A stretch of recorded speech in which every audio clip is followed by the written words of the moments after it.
obviously we've all heard the words like apartheid, genocide, ethnic cleansing. How damaging is it when what Westerners who rarely ever have skin in the game start talking like this? I think we need to acknowledge, first of all, where these words come from, and because nothing comes out of nothing. Yeah, it's true.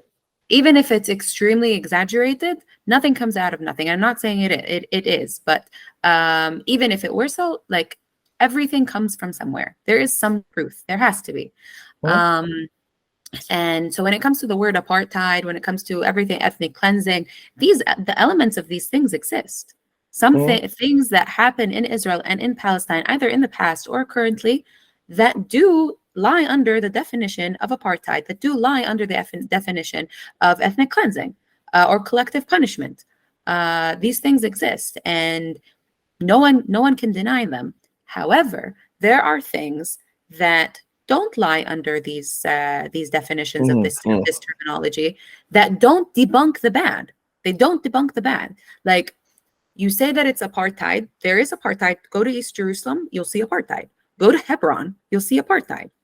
Go the entire checkpoint system, and it's an occupation. There's no such thing as a moral occupation. Sure.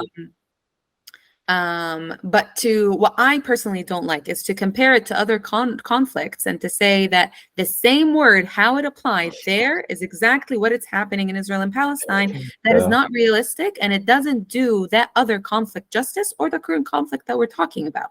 Because then when I talk with you, if I was very much it's apartheid and you were anti-it, then we sit down on the table, actually dissect what apartheid means, and we forget the actual conflict of Israel-Palestine, which is what we were supposed to be talking about.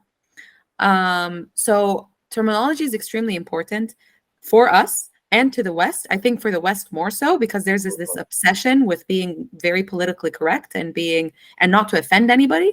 That has been taken to, if you ask me, to an extreme. I'm not American. I know this is going to sound No, you're right. Most Americans would agree with you in that.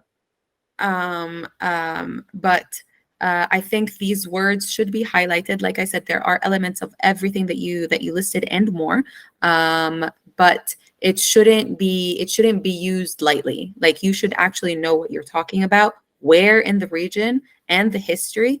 And I'll add on top of that it should not by any means be used as an excuse to dehumanize one side over the other, such as the word terror and terrorists for Palestinians, or the word occupier for each and every Jew.